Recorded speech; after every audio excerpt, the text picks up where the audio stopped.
Direct এসে বলতে হবে আমার বিপদ, আমাকে কিছু সহযোগিতা করেন, আমার এই জরুরত, আমাকে একটু বিপদ মুক্ত করার চেষ্টা করেন।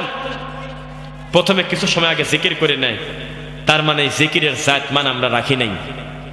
এটা হলো ফকিরের ভিক্ষে চাওয়ার দোয়া। আর আলহামদুলিল্লাহ শব্দের এত ওজন, লক্ষ কোটি কোটি টাকার সম্পদ আল্লাহ আমাকে দিয়েছে, যাকাতটা যদি ঠিক মতো আদায় করে আর মুখ দিয়ে যদি রবের প্রশংসাটা আদায় করে, গোটা সম্পদের আল্লাহ বারাকা দিয়ে দেবে, খালি বরকত দিবেই। আর এই জাতি এত নিমখারাম, আমরা বেচা কিনা ব্যবসা হতে হতে রাস্তার ফকির থেকে 3টা বাড়ি করেছে। বাপ মারা যাওয়ার আগে 1 শতক জায়গা রেখে গেছিল। ব্যবসা বাণিজ্য করতে করতে বর্তমান ছেলেটা 10 বিঘা জমির মালিক। তবুও যদি কেউ জিজ্ঞাসা করে যে ব্যবসা বাণিজ্য কেমন চলতেছে, এই চুপ কর, কথা বলো কেন, কথা বলো কেন? প্রথমে মুখ দিয়ে বলে না যে আলহামদুলিল্লাহ, অনেক সময় নিয়ে বলে এই চলতেছি, ব্যবসা বাণিজ্য ভালো না, ডাল সিজন, এই বৃষ্টি বাদলের সময়, পূজার টাইম, এখন লোকজন কম। এত কথা কিসের? ছোট লোক, এত কথা কিসের? এই মুহূর্তে ভূমিকম্প হয়ে গোটা পৃথিবীটাকে আল্লাহ ধসে দিতে পারেন। সেই আল্লাহ তোকে বাঁচিয়ে রাখছে, ব্যবসা করাচ্ছে হালাল রুদি দিয়ে। অত পণ্ডিতিবাদ দিয়ে ডাইরেক্ট বলতে হতো আলহামদুলিল্লাহ। কে কার কথা শোনে? ওইটা বুঝতে পারে না যে আল্লাহর এই জমিনে কত মানুষ আছে যাদের এই নিচে থেকে 2টা পাওই নাই, যাদের হাতি নাই। এরকম সুবিধা বঞ্চিত হাজারো মানুষ এই দুনিয়াতে ঘুরতেছে, যাদের আগামীকালকের রুজির খবর সে জানে না। সে শুধু বলতেছে যা পারেন দেন, যা পারেন দেন। আর এই পাগল কোটি কোটি টাকার সম্পদ শুধু 2 দিন বেচা কিনা ভালো হয় না জন্য বলতেছে আমার ব্যবসার মাথায় বাড়ি। আছে কিনা বলেন? তার মানে বোঝা গেল আমরা আল্লাহর হক আদায় করতে জানি না। আল্লাহর হক নাই। ওয়ামান আযলামু মিম্মান ইফতারা আলাল্লাহি কাযিবা, তার থেকে বড় জালেম আর কে হতে পারে যে আমি আল্লাহর উপরে মিথ্যারোপ করে? আল্লাহর উপরে মিথ্যারোপ করে কিনা? আমরা যখন বলতেছি এটা করেন, আল্লাহ বলেছেন, এটা বাদ দেন, নবী নিষেধ করেছেন, তখন বলে ক্বালু বালা ক্বাদ জাআনা নাযীর ফাকাযযাবনা ওয়া কুলনা মা নাযালাল্লাহু মিন শাই। আরে রাখো তো, এগুলো মিথ্যা কথা। এমন কথা আল্লাহ নাজিল করে নাই। এরকম মানুষ সমাজে আছে কিনা বলেন? আপনি একটা লোককে কোরআন হাদিস থেকে 2টা কথা শেখালেন, যা লোকটা আগে শোনে নাই। তা আপনাদের এলাকায় এমন লোক থাকলে খালি উত্তর দিবেন, আমি আজকে একেবারে ভেঙে ভেঙে পরিচ্ছন্ন ওয়াজ করবো ইনশাল্লাহ। এরকম লোককে এলাকায় পাইছেন যারা বলে রাখো তো তোমার হাদিস, বলে না, না রাখো তো তোমার এসব হাদিস কালামের কথা, আমার বাপ দাদা কি বোঝে না? এরকম বলে কিনা? অথচ বুঝতে পারে নাই যেটা আল্লাহর উপরে জুলুম করা। আল্লাহর হক, তার যোগ্য মান যেন আমরা ঠিক রাখি মানুষ হিসেবে। আর তিনি চান যে আমার বান্দা যাতে রুজিতে কোনো কমতি না হয়, আমি তাকে দেখবো, খাওয়াবো, পালন করব, সবকিছু আল্লাহ করবেন। আর মানুষ হিসেবে আমাদের দাবি, কোনোভাবে আমার খালেক যেন বেইজ্জত না হয়, আমার আল্লাহর মানের হানি যাতে না হয়। পারবেন ইনশাল্লাহ? তো এটাই যদি আপনার মনের ইমানের দাবি হয়, তো আবুল সরকার আমার আল্লাহকে প্রকাশ্যে নিকৃষ্ট ভাষায় গালিগালাজ করে আমার আল্লাহকে মুনাফিক পর্যন্ত বলল, যা মুখ জানা যায় না। এই কুলাঙ্গারকে ধরে নিয়ে পুলিশ যখন নিয়ে গেল, আমাদের আত্মা একটু শান্তি হয়েছিল যে যাক, পুলিশ তার দায়িত্ব পালন করেছে, বিচারের একটা পর্যায়ে নিক এই অমানুষ পশুটাকে। দুর্ভাগ্যজনক বশত কিছু টুপিওয়ালা দাড়িওয়ালা মুখ ভর্তি দাড়ি নিয়ে মাহফিলের স্টেজে বলতেছে আমরা আবুল সরকারের মুক্তি চাই। যে লোক বলতেছে আল্লাহ মুনাফিক, নাউজুবিল্লাহ, এই ভাষা কি তার সাথে যায়? যতবার বলবো ততবার ভিতর থেকে রক্তক্ষরণ হবে। এত বড় খারাপ কথা মুখ দিয়ে বলার পরে এই কুলাঙ্গারের পক্ষে ঢাকা শহরে হাজার হাজার মানুষ বের হয়ে বলতেছে মুক্তি চাই, মুক্তি চাই, আবুল সরকারের মুক্তি চাই। অত দূর যাবেন কেন? আজকে এই যে বিবাড়িয়া, বাঞ্ছারামপুর ফেরিঘাট, বিশ্বনন্দী ফেরিঘাট, আমরা সিরিয়ালে আছি। একটা ডিমের দোকানের অপোজিটে একজন আমাদেরকে টার্গেট করে বলতেছে যে এই যে আবুল সরকারকে গ্রেফতার করা হলো, এটা কি ঠিক হলো? তার মুখে দাড়ি। তো বললাম যে আপনার দৃষ্টিতে কি হয়েছে বলেন। বলে যে এটা ঠিক হয় নাই, কারণ উনি হলো অলির পক্ষের লোক। মানে এদেশে যত ল্যাংটা, যত আউল বাউল ফাউল, যত নোংরামি করে ধর্মের নামে, যা খুশি বলুক, তারা নাকি ওলির পক্ষে। গাঁজা কত মন খায় তার হিসাব নেই। আমার আল্লাহকে প্রকাশ্যে বলতেছে গালিগালাজ করে তিনি মুনাফিক, নাউজুবিল্লাহ। এই কুলাঙ্গারের পক্ষে আপনাদের বিষ্ণন্দী, ফেরিঘাট, বিবাড়িয়া পাশের জেলা, তাই না? এটা তো কুমিল্লার শেষ, একটু পরেই বিবাড়িয়ার বর্ডার। আল্লাহর কসম, আজকে মাগরিবের নামাজের টাইমে আজকের কথা বলতেছি, আমাকে বলতেছে চেনে না যে আবুল সরকারকে ধরলে এটা কি ঠিক করছে? তার ব্যথা রাখতেছে কেন? কারণ তার মনের দাবি যে উনি নাকি আল্লাহর ওলির পক্ষে। তো আমি কিছুই যখন বললাম না, শেষে বলতেছে কিছু তো বললেন না। আমি বললাম যে আমি ওই সময় ছিলাম না তখন এই কথা বলে, যদি বলতো আমি টান দিয়ে ছিঁড়ে ফেলতাম। আমার আল্লাহকে নিয়ে যদি এই কটু কথা ওই জানোয়ার আমার সামনে বলতো, আমি টান দিয়ে ছিঁড়ে ফেলতাম। তাতে জমিনে আমার হয়তো বিচার হইতো, তবে উপরে ইনশাল্লাহ আমার কিছু হয়তো না। কারণ আল্লাহকে নিয়ে, নবীকে নিয়েও যদি কেউ কটু মন্তব্য করে, তার বেঁচে থাকার সুযোগ নাই। আর এটা এরা মুখ ফসকে বলে নাই, এটা তাদের অফিসিয়াল বক্তব্য। রাত দিন তারা আল্লাহকে নিয়ে, নবীকে নিয়ে কটূক্তি করাটাই তাদের ধর্ম। ও কুমিল্লাবাসী, আপনি সেদিন কোথায় ছিলেন? এই কুমিল্লাতে হাজার হাজার আলেম, লক্ষ লক্ষ হাফেজে কোরআন, হাজার হাজার মুফতি মাওলানা থাকার পরেও এই কুমিল্লার একেবারে ঠান্ডা মাথায় বক্তব্য দিচ্ছে মাহফিলে। আমার মরণকালে ঢোলবাসী বাজায়ও, কলেমা কালেমার দরকার নাই। ও তরিকার ভাই, আমাকে তুমি ঢোলবাসী বাদা কবরে দিও। সেদিন আপনি কোথায় ছিলেন?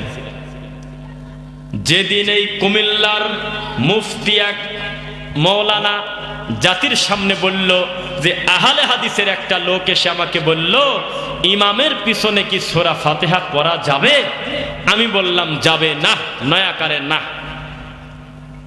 তখন আমাকে বলল, এটার দলিল যদি আমাকে দিতেন যে ইমামের পিছনে সূরা ফাতিহা পড়লে পাপ হবে বা পড়া যাবে না, তাহলে আমার উপকার হতো, দলিল দেন। তখন এই কুমিল্লার হুজুর বলতেছে, দলিল হলো আমি আনিসুর রহমান। দলিল কে? আনিসুর রহমান। আপনারা কি দলিল পাইছেন? অথচ মুসলমানের বাচ্চার দলিল হবে দুইটা দিয়ে, এক ক্বাল আল্লাহ, দুই ক্বালান নবী। আল্লাহ বলেছেন দলিল, নবী বলেছেন দলিল, সাহাবায়ে কেরাম আমল করেছেন দলিল। আনিস আবার কিনা? এই কুমিল্লার মাটিতে তিনি বলতেছে এত দলিল লাগবে না, আমি আনিসই হলো দলিল। আপনার পাশের জেলায় এই বাউল বক্তা চিৎকার দিয়ে জাতির সামনে বলল, আল্লাহর ধন রাসূলকে দিয়ে আল্লাহ গেছে নাই হয়ে, রাসূলের ধন খাজায় নিয়ে রাসূল গেলেন নাই হয়ে। কেউ ফেরে না খালি হাতে ঠাকুর খাজার দরবারে।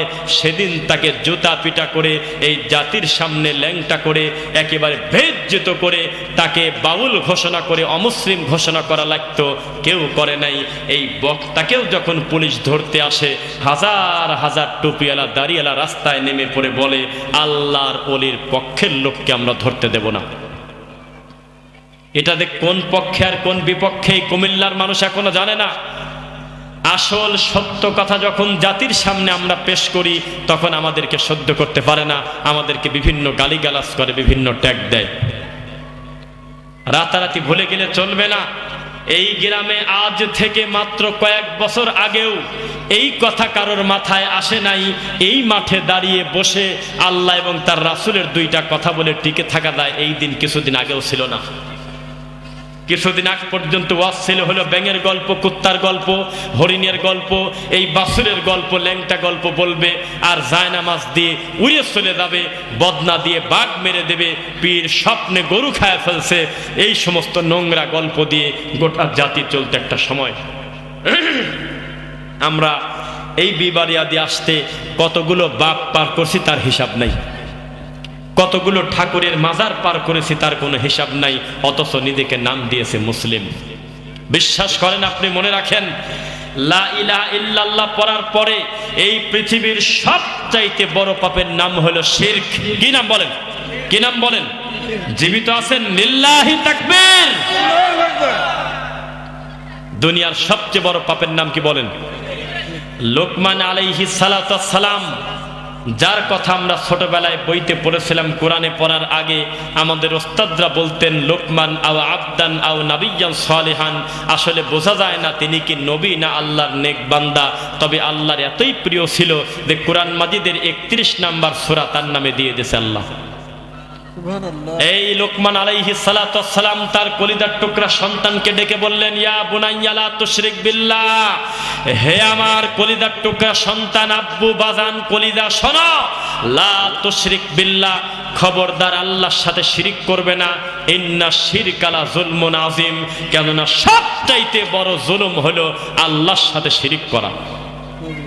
অথচ এই বাংলাদেশের মাটিতে শিরক এবং বেদাত আর কুফর বাদ দিলে বাঙালি টিকে থাকা যায় না, খুঁজে পাওয়া যায় না।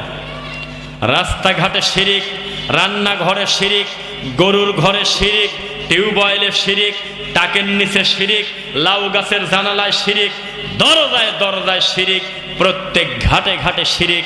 লাউ গাছে শিরিক মানে লাউ গাছে দেখবেন যে পাতিল দিয়ে রাখছে। জানালায় জানালায় শিরিক মানে দেখেন গা পাতিল দিয়ে টিক চিহ্ন দেওয়া।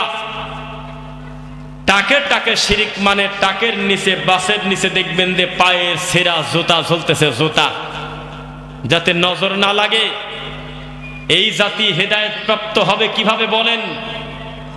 ইন্নাল্লাহা লা ইউগাইয়িরু মা বিকওমিন হাত্তা ইউগাইয়িরু মা বিআনফুসিহিম, আমি আল্লাহ ওই কওমকে, ওই জাতিকে হেদায়েত দেই না, কল্যাণ করি না যেই জাতি তার নিজেই কল্যাণ চায় না।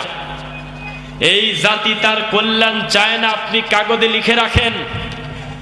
ইসলামের সবচেয়ে বড় শত্রু, ইসলামের সবচেয়ে বড় দুশমন, শিরিকের সবচেয়ে বড় ঠিকাদার, বেদাতির গলার মালা, যারা এই ধর্মের সবচেয়ে বড় শত্রু, ইসলামে যাদের দ্বারা সবচেয়ে বড় ক্ষতি হচ্ছে, অথচ তাদের নামটা সুন্দর, আমরা তাদের চিনি হলো কুমিল্লা বিবারিয়াতে, আরবিতে তাদের নাম হলো সুন্নি। অথচ নামটা কত সুন্দর, সুন্নি মানে যারা সুন্নার অনুসারী তাদেরকে বলা হয় সুন্নি। অথচ সুন্নাতের সাথে যাদের বিন্দু মাত্র সম্পর্ক নাই আমাদের এই দেশে, তাদের নাম বলা হয় সুন্নি। মিলাদ পরে ধর্ম বিক্রি করে খায় কে রে? সুন্নি। মরা মানুষের কবরে সেজদা দেয় কে রে? সুন্নি। গরু মানত করে মরার দরবারে কে রে? সুন্নি। শাহজালালের মাজারের পানি কপালে ডলে নেয় কে রে? সুন্নি। গরুকে ধরে নিয়ে গেছে ঠাকুরের দরবারে কে? সুন্নি। মরা মানুষকে আব্বা আব্বা বলে ডাকে কে? সুন্নি। মরা মানুষের কবরের পাশের পানি খায় বাচ্চাদের পরীক্ষা যাতে ভালো হয়, ওয়াজ করলে গলা যাতে বসে না যায়, এই অসভ্য কে? সুন্নি। মরা মানুষের কবরকে বাসর ঘরের মতো সাজায় কে? সুন্নি। এই হলো আমাদের দেশের সুন্নি। অথচ রাত দিন যাদের মুখ দিয়ে শুধু আল্লাহর কথা, রাসূলের কথা বের হয়, তাদের নাম দেশে ওহাবি। কি নাম? ওহাবি। বিশ্বাস করেন আমাদের ভাইয়েরা, যেই কারণে আমাদেরকে ওহাবি বলে গালি দেয়, এর থেকে অনেক যুক্তিসঙ্গত কারণে তাদেরকে লাহাবি বলা যায়। কি বলা যায়? লাহাবি। লাহাবি বললেও কম হবে, কারণ আমাদের এই অঞ্চলের চট্টগ্রামের এই রুটের বেশিরভাগ সুন্নিরা আবু লাহাবকে ভালোবাসে। প্রমাণ, আবু লাহাব নাকি আল্লাহর নবীর জন্মের খবরে তিনি খুশি হয়ে তার একটা দাসীকে মুক্তি করে দিয়েছিল। এই কারণে আবু লাহাবের প্রশংসা করে আমাদের দেশের হুজুররা মাঠে ময়দানে বক্তব্য দেয় আর বলে ওহাবিদের থেকে লাহাব ভালো। অথচ তারা বুঝতে পারে নাই কাফের কোনোদিন ভালো হয় না ভাই। কাফের কাফেরই, জাহান্নামের অধিবাসী, লানত সে। আমার নবীকে গালি দিল, আঘাত করলো, কটূক্তি করলো, মা তুলে গালি দিল, পাগল বলল, জাদুকর বলল, তোমার ব্যথা লাগে না? তুমি এই লাহাবের পক্ষ নিয়ে আমাদের মতো কবর পূজারী, মাজার পূজারী রেখে তুমি আমাদের মতো একেবারে তাওহীদপন্থী মানুষদেরকে তুমি বললে ওহাবি। তোমার লজ্জা হওয়া উচিত। ইন্নাকা আনতাল ওয়াহ্হাব, আমরাও জাতির সামনে ওহাবকে একটা গলার মালা করে নিলাম আর বললাম আসলেই আমরা মেনে নিয়েছি আমরা ওহাবি, কারণ ওহাবি মানে হলো আল্লাহওয়ালা। লাল আমপাড়া কায়দা সেবারা যাদের বাসায় আছে, ও বাঙ্গারাবাসী, ও চড়ুইপাড়িবাসী, নাকি নাম চারিপাড়াবাসী, এখন বাড়িতে গিয়ে দেখেন আপনি যে কোরআন পড়েন, আপনি যে আমপাড়া পড়েন, তার একেবারে শেষের পৃষ্ঠায় আমার আল্লাহর প্রায় 100টা নাম দেওয়া আছে, 99টা নাম দেওয়া আছে। দেখবেন তার একটা নাম হলো ইয়া ওয়াহ্হাব। এই নামটা আছে কিনা একটু মুখ দিয়ে বলেন। রব্বানা লা তুযিগ কুলুবানা বা'দা ইদ হাদাইতানা ওয়া হাব লানা মিন লাদুনকা রাহমা ইন্নাকা আনতাল, আবার বলেন ইন্নাকা আনতাল ওয়াহ্হাব। ওয়াহ্হাবে যদি কেউ বিশ্বাস না করে, সে মুশরিক, সে গণেশ, সে ঠাকুর, সে মালায়ন। কেউ যদি ওহাবের ব্যাপারে কটূক্তি করে, কারণ ওহাব, রহমান, রহিম, খালেক, মালিক, এই সব আমার আল্লাহর নাম। বুঝতেছেন নাকি? আমাদেরকে গালি দিচ্ছে, আমরা মন খারাপ করি নাই, আমরা ওহাবকে মেনে নিয়েছি, তবে তারা গালি দেওয়ার নিয়তের কারণে তারা হচ্ছে পাপী। বুঝতেছেন না মনে হয়?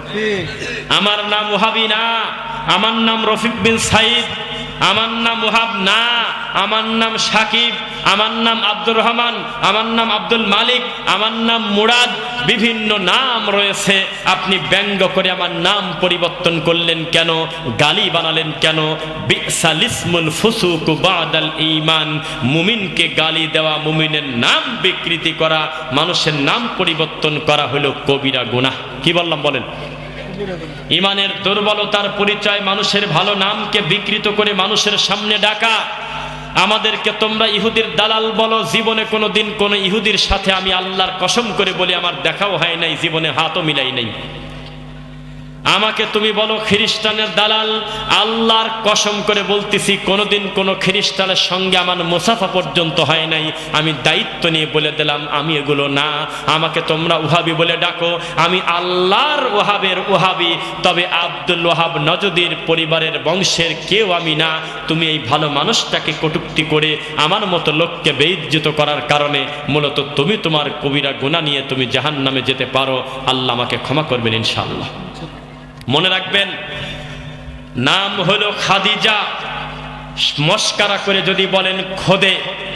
নাম হলো আব্দুর রহমান, ব্যঙ্গ করে যদি বলেন রহমান।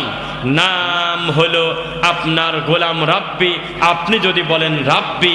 নাম হলো আব্দুর রহিম, আপনি যদি বলেন রহিম।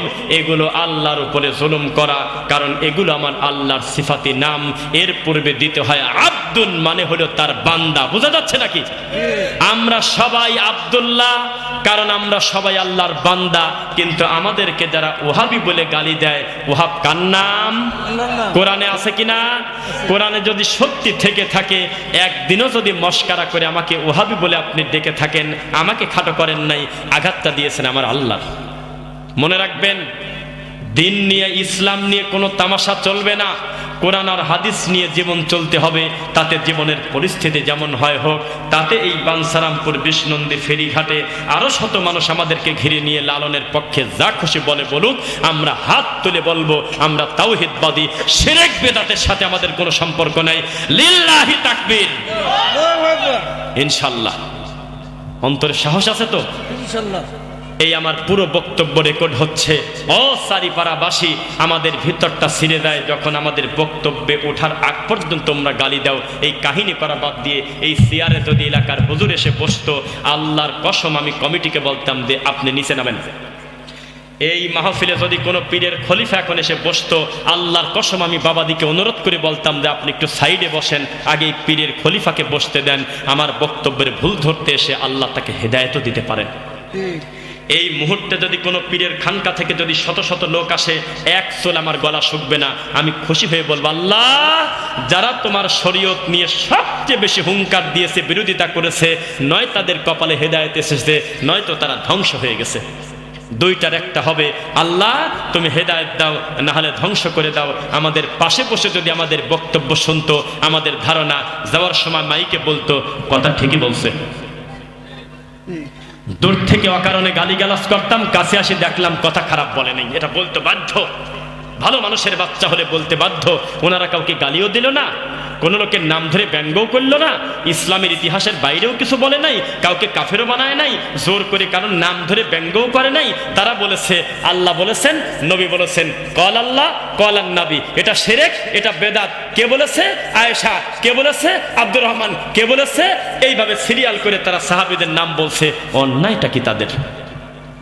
আর যদি গালি দেওয়ার চিন্তা থাকে তাহলে আপনি শুনতেছেন আমার সামনে বক্তব্য, আমার এই ভাইটা লেপের নিচে শুয়ে আমাদেরকে ওহাবি বলে গালিগালাজ করতেছে। মনে রাখবেন, এটা হলো সেই জাতি, যেই জাতি কয়দিন আগে, আজকের একটা নিউজ দেখলাম, সবাই আমার দিকে তাকান, রুটির ভিতরে কালো জিরা দেয় না? রুটি পরাটা, হ্যাঁ, আজকে না বুঝে রুটির ভিতরে ওই যে কীটনাশক দিয়ে দিয়েছে, মনে করছে কালো জিরা, ওইরকম দানা দানা। আমার মোবাইলে সেভ করা আছে, আমি সবার সামনে আমি দেখাবো। আমি এই গ্রাম থেকে মিথ্যাবাদী হয়ে যেতে রাজি না।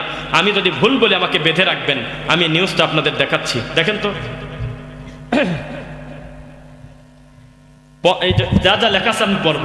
50 শয্যা বিশিষ্ট উপজেলা স্বাস্থ্য কমপ্লেক্স, শ্যামনগর, সাতক্ষীরা। কালো জিরা ভেবে পিঠার ভিতরে কীটনাশক দিয়ে হাসপাতালে 11 জন। মনে করছে কালো জিরা, একটু কালো জিরা মিশায় দেবো, এটা মনে করে দিয়ে কীটনাশক দিয়ে দিয়েছে। তারপরে কয়জন হাসপাতালে? 11 জন। এটা দুনিয়া না পরকাল বলেন তো? দুনিয়া। না না, এটা দুনিয়ায় ঘটলো না পরকালে? দুনিয়া। ও মুসলমান, কীটনাশক খেয়ে ভেবেছিল কালো জিরা, তার মনের নিয়ত কালো জিরা, তার কোন রকম কোনো দোষ নাই।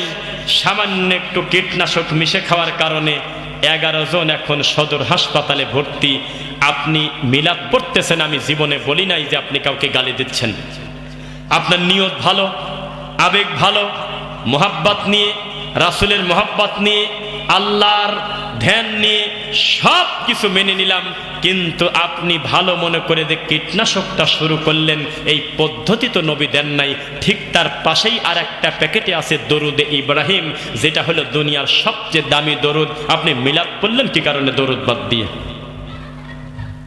এটা তো কীটনাশক।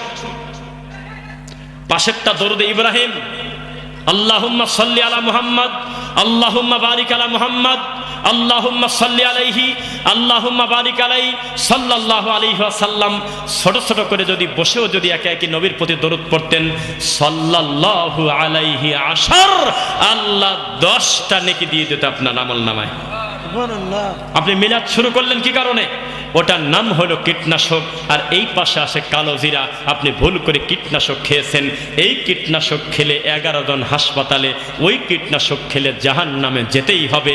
কেন? রাসূল বলেছেন, কুল্লা বেদাতিন দলালা ওয়া কুল্লা দলালাতিন ফিন্নার। বেদাত মানেই গোমরাহি, আর গোমরাহির ফল হলো জাহান্নাম। রাগ করলেন মনে হয়? না। আল্লাহর নবী বলেছেন, মান করা আল কোরআন বিল হারফি ফালাহু আশরু আমসালিহা। কেউ যদি কোরআন মাজিদের প্রতি হরফ পড়ে, বেচারা যদি না বুঝেও পড়ে, প্রতি হরফে হবে নেকি 10। কয় নেকি? 10। আপনি কোরআন মাজিদ পড়বেন, সূরা বাকারার শেষ 2 আয়াত, সূরা মুলক, আয়াতুল কুরসি, সূরা ইখলাস, ফালাক, নাস, কাফিরুন, একাধিক ফজিলত রয়েছে। ফালাক আর নাস পড়লে বোঝা যায়, তাফসিরগুলো দেখলে, আল্লাহ সুবহানাহু ওয়া তাআলা জিনের হাত থেকে, শয়তানের হাত থেকে, কুমন্ত্রণা থেকে আল্লাহ বাঁচিয়ে দেন। দেন না? আল্লাহর রাসূলকে পর্যন্ত কুফরি করা হয়েছিল, জাদু করা হয়েছিল। তিনি কি পড়েছিলেন বলেন মুখ দিয়ে? ফালাক নাস। আর আপনার পছন্দ হলো না, আপনার হুজুর এই তাবিজ করলো, কোরআন মাজিদের আয়াতকে কেটে কেটে নিয়ে তাবিজ লিখে লিখে নিরীহ বাচ্চার গলায় ঝুলিয়ে দিয়েছে। এই বাচ্চা টয়লেটে নিয়ে যাচ্ছে কোরআন মাজিদ। এই হুজুরের বিচার হবে কিনা একটু মুখ দিয়ে বলেন? হবে কিনা বলেন? এই কথা যখন আমরা আপনাদেরকে ধরায় দেই, আসেন আমরা শিকড়ে আসি। শিকড় হলো কোরআন হাদিস। ও কুমিল্লা মুরাদনগরের চারিপাড়াবাসী, যদি সূরা ফাতিহা পড়ে বাচ্চাকে ফু দিতেন, নিজের বাচ্চাকে নিজে ঝাড়ফুঁক করবেন ফালাক নাস দিয়ে, আয়াতুল কুরসি পড়বেন, বাকারার শেষ 2 আয়াত পড়বেন, নিজের বাচ্চাকে নিজে পানি পড়ায় খাওয়াবেন। এরপরেও যদি ভালো না হয়, ডাক্তার দেখিয়েছেন তাও কাজ হয় না, ওই বাচ্চা কাঁদতে কাঁদতে মরে যাক, আপনি মনে করবেন এটা আপনার আমানতে আর নাই, যার জিনিস সে নিয়ে গেছে আপনি ধৈর্য ধারণ করবেন, আপনার বাচ্চা প্রতিপালন হবে উপরে, নিচে আপনি ধৈর্য ধারণ করবেন। এরপরেও আপনি বাচ্চার গলায় তাবিজ দিতে পারবেন না, কারণ এই তাবিজে আছে আপনার মহান রবের বাণী। এই বাণী নিয়ে টয়লেটে ঢুকে যাবে, এই বাণী নিয়ে নিরীহ বাচ্চা পেশাব পায়খানায় ঢুকে যাবে, এই বাণী গলায় নিলে আল্লাহর নবী বলেছে শিরিক হবে। এই জিনিস গলায় থাকার কারণে নবী তার সাথে মুসাফা পর্যন্ত করে নাই। আপনার এলাকায় এই জিনিস বিক্রি করে আপনার হুজুরের সংসার চলে, জবাব দেন আমি কি ভুল বলছি কিনা? ঠিক।